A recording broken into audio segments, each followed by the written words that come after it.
Světoví recenzenti tento objektiv velice chválili a je na mě, abych vás usadil do křesla realistických očekávání.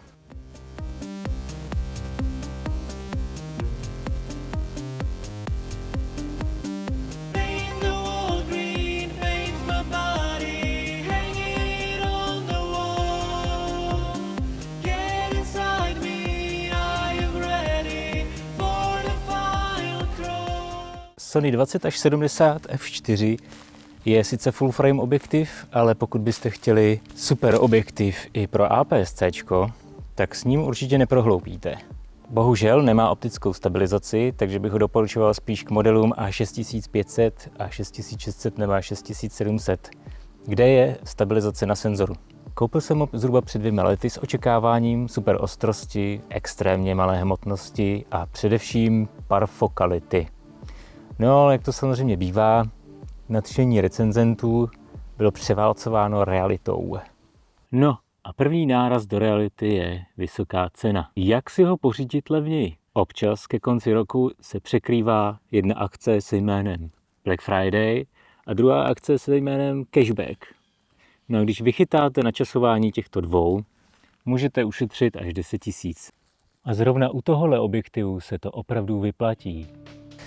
No jak jsem říkal, už mám 2 roky a vybíral jsem ho kvůli tomu, že jsem chtěl něco lepšího a spolehlivějšího, než co se vyrábělo kdykoliv předtím, což znamená 18-105 je sice jako hezký objektiv na video, ale rozhodně není spolehlivý, co se týče ostření ani ostrosti.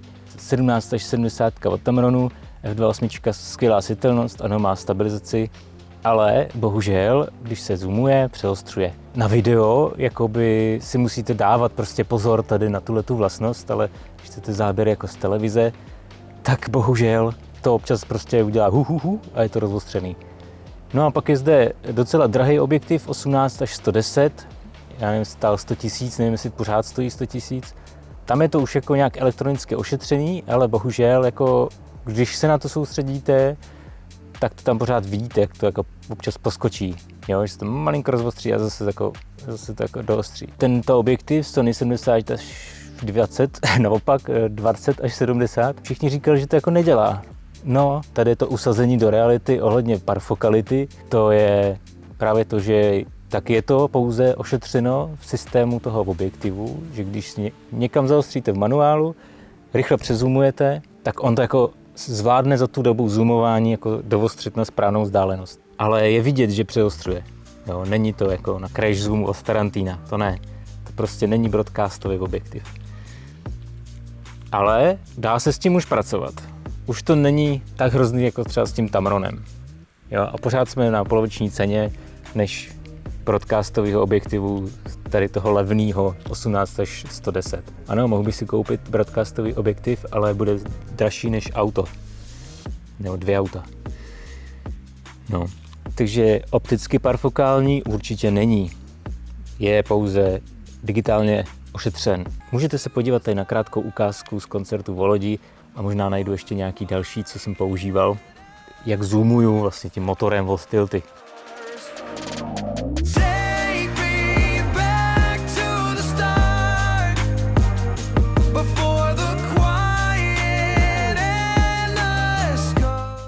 Vlastně bych měl ještě tak jako říct, co jsem s tím všechno fotil a natáčel. Natočili jsme vlastně klip s Filipem, natočil jsem nějaký koncerty s tím, nafotil jsem svatbu. Vlastně bych řekl, že ve velké míře to nahradilo Tamron, protože jakmile máte stabilizovaný senzor, tak ty záběry opravdu z ruky, když se nehýbete a nechcete mít stativ, tak to drží jako parádně. A v momentě, kdy vlastně třeba když se podíváte na tu jeskyni, co jsem měl video předtím, tak když je statický záběr, tak to drží hezky a jakmile se začnu hýbat, tak se to jako kdyby utrhne a pak se to jako hodně houpe. Jo, takže v tomhle případě bych doporučoval mít nějaký rig větší, abyste měli ruce dál od toho. Takový ty drobný cukance prostě tam nebyly, protože ten full frame, ta A7, ta 5, tak ona trošku tohleto jakoby podtrhávala. jak to mám říct, na ten pohyb to nebylo tak jako perfektní, no. Musel se něco ještě dostabilizovat, nebo když to nebylo nějak extrémní, tak jsem tam ani tu stabilizaci nedával, no, ale vidět to trošku je, není to gimbal prostě, v žádném případě. Jestli chcete jako super smooth záběry, tak gimbal, prostě s tímhle objektivem, no, vlastně jako se všema, když se to tak vezme.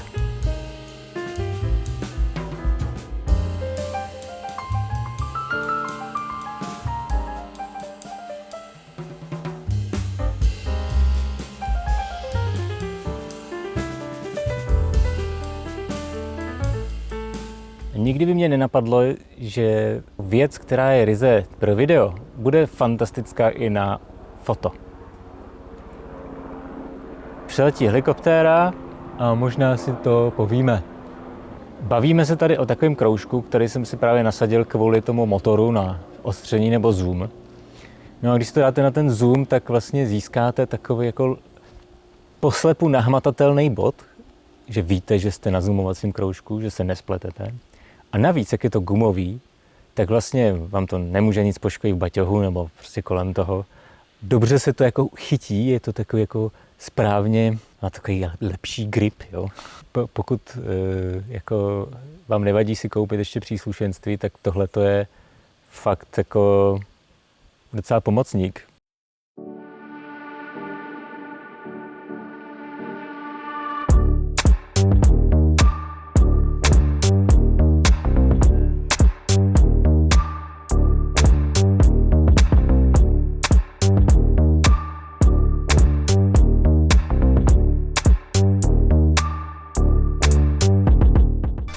Pojďme se podívat na optické vlastnosti. Na 33 megapixelovém senzoru na základě několika vzorků, které teď vidíte, je krásně vidět, že je ostrý už od f4. Na vysokou clonu dělá trošku rozpitou hvězdičku, ale popravdě to mi vrásky nikdy nedělalo. Samozřejmě pokud fotíte krajinky, budete na to mít vyhraněný názor.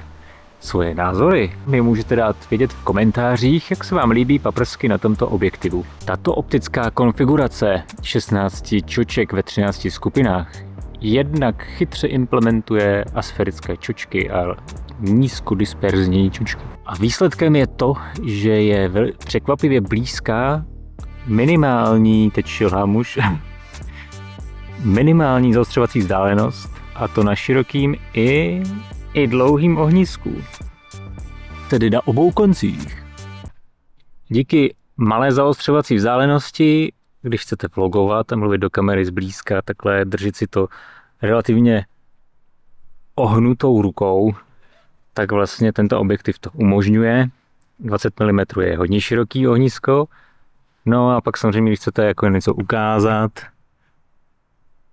pokomentovat to, jste blízko mikrofonu, a tím pádem jste dobře slyšet.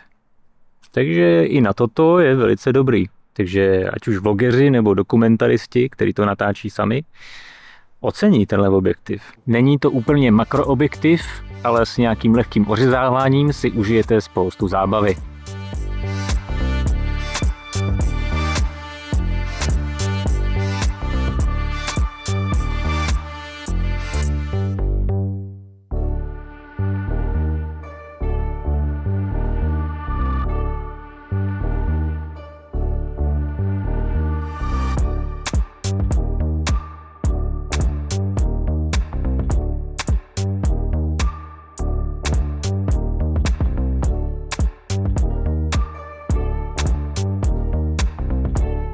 Celkově tato optika podchycuje dobře chromatické aberace a longitudinální aberace, příšerný slovo, což jsou takový ty divný barevné věci, co tam nemají být v obraze. Snažil jsem se to nafotit na knize a zjistil jsem, že tam vlastně nejsou. Takže to je vynikající vlastnost tohoto objektivu.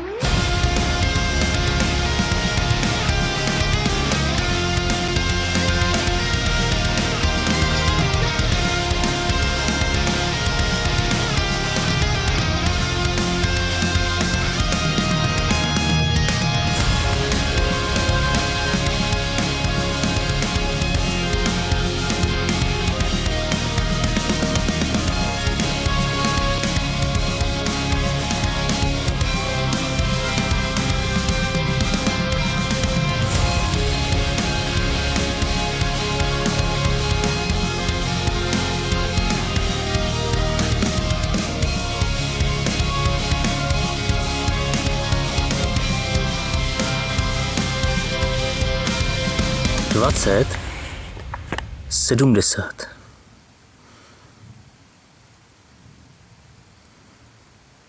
F4 teda jako jo. Když si přicloním F9, F8, tak je to proostřenější trošičku.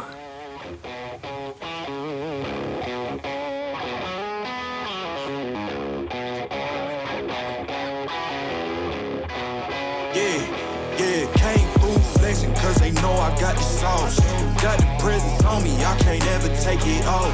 That's why I came, country boy stepping, yeah, I'm country boy stepping. Country boy stepping, yeah, I'm country boy stepping. Yeah, they can't get like me, rocking boots and white tee. Designer on my cuff, link something like a movie. Country boy stepping, yeah, I'm country boy stepping. Country boy stepping, yeah, I'm country boy stepping. Artists out the ranch. Tuny pozorovatelů. I just told you that I'm about it. I might take offense if you tell me that you doubt it. It's just what it is, yeah, I'm known to make it rowdy. Jaký bych mu dal hodnocení tomuhle objektivu? Jako je fakt, že tu parfokalitu na webovkách nikde nezmiňujou. To říkali jenom recenzenti. Takže nemůžu Sony vinit za to, že tam něco není, co by jako řekli, že je. No, OK, ale je to trošku takový cheat, no. Chápu, že to technologicky jde udělat, ale vizuálně jako si toho všímám, že prostě, když pomalu zoomuju, to tam jako občas trošičku jako pocukává. Minus 10% za tohle bych řekl, jo, protože to bylo jako věc, kterou jsem doufal, že budu mít vyřešenou a vlastně je jenom z 90% vyřešená. Ale jo, jako dají se na to natáčet dobrý věci, to zase jako lehoučky, to je fakt překvapivě dobře, ano, ostrý to je suprově. Nemůžu říct, že by tam byly nějaké aberace nebo tak. Cena je vysoká, tak samozřejmě si platíte za kvalitní záležitost. Vlastně je to hodně široký, i proto jsem zmiňoval ty APS-Cčka, protože 18 až 20 není zas takový rozdíl. Děkuji všem novým odběratelům, že se koukáte na tohle video a doufám, že vás uvidím u dalšího. Tak čau. Jo, no 90% jsem říkal. Takže to tam necháme na této hladině.